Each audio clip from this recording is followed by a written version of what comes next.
Marshall Crosley, and welcome to Real World Pediatrics. So, this piece here is for young people. So, one of the things you have to do in this life is to figure out who you are and what your identity is. Now, you would think that would be easy, but it's often not easy. A lot of times, our true identity gets cluttered up by all the nonsense in the world. It would be great if we all went into the field that we're most talented in and appropriate for, but that isn't always the case. It often takes a while for us to find ourselves.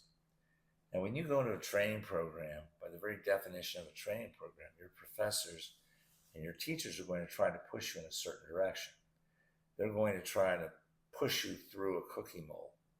And that's what a training program is. It intends to mold someone into a particular line of thought or behavior. Now, that's all well and good for learning the skills of a craft, but at some point it's going to cut into your individuality. And that's what makes life difficult. You get molded into something you're not. You can get molded into a phony. Now, I would say that a training program works for the vast majority of people, but there are those few where a training program can also do a lot of damage. Now, the problem that I had when I was going through my training is that they were trying to make me into something that I wasn't. They're trying to make me into this bizarre, ideal pediatrician, this total piece of humorless marble, this person who I couldn't possibly be. They want a doctor to be a stiff, boring, humorless automaton with a glass rod up his butt, something out of a Norman Rockwell painting. And I can't do that. I can't wear a white coat. I can't wear a teddy bear on my stethoscope. That's not who I am. And that's not who I wanted to be. Consequently, I was miserable for many years. I also have attention deficit disorder, so that made my training program extremely difficult for me because everything in their training program works against a person who has attention deficit disorder. The training program in medical schools these days has a lot of conferences and a lot of group rounds. And, well, that's just, that's not going to work. That's death to a person with attention deficit disorder. So consequently, I had a difficult time. It was only when I got out of my training program, when I was able to go work on my own at different locations, that I was able to find my true self. And it may be that you have to do that in whatever area of endeavor you're choosing to go into. Now, it's just a fact of life that you may be a square peg trying to fit into a round hole. So if that's the case, then you have to go out there and find yourself. Now, that's what happened to George Carlin, the comedian. Long before George Carlin became George Carlin, he was George Carlin, the straight-laced, uptight, standard comedian that you would find on nighttime talk shows. He would actually wear a suit. Can you believe that? George Carlin in a suit. He was mildly funny, but he was just another comedian. He didn't stand out. He didn't fly. According to his own words, he had to stop what he was doing and take a couple of years off to reinvent himself. And when he came back, you could see and sense that he was being who he really was. You see, at heart, he was really a non-conformist. He wasn't a conformist. And when he found himself, he excelled wildly.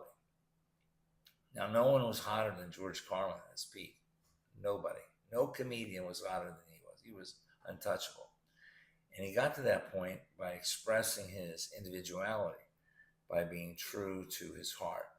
And this is what I advise you to do. Now, if you're dissatisfied with the way that things are going in your career or life, ask yourself if you're being true to who you really are, and then take steps to rectify that. I don't want you to go crazy about it. I don't want you to be unrealistic. But I think there's a lot to be said for being your true self. Now, as for me, as I said, I don't wear a white coat in my office. I never have.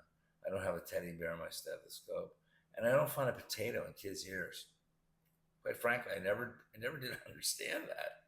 So some lady about 30 years ago asked me when I was looking at her child's ear if I found a potato there, and I just sort of like stopped, and I just very tactfully said to her, I'm not that kind of pediatrician. And I just try to think of that. Can anybody imagine me behaving like that? I mean, that's how they train you in a pediatric program now. They want you to talk like this. Why, yes, Mrs. Rodriguez. I certainly am concerned about Timmy's condition. Let's see if we can do some tests. Now, that's just not me. If I did that, I mean, there would be like an avalanche of people leaving my office. The whole town would be destroyed of the mob leaving me.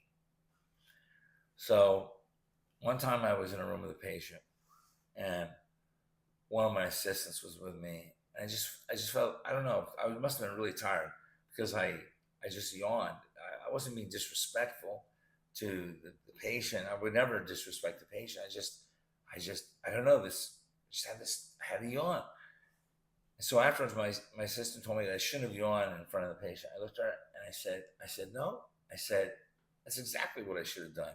I'm going to be myself in front of the patient, the good, bad, and the ugly. That's what loans credibility to who I am. And if I try to be something I'm not, they're going to leave me. They're going to know I'm a phony. So if I have to yawn, I'm going to yawn. If I have to laugh, I'm going to laugh. And if patients don't like me and can't accept me for who I am, well, then they're going to have to leave. It's a big world out there. There's plenty of other pediatricians. And not only do I want, if they're so unhappy with me, not only should they leave, they should tell all their friends, because their friends are going to be just like them. The last thing I want, the last thing you should want, is an audience or a customer base that is antagonistic to you. Why do you want to fight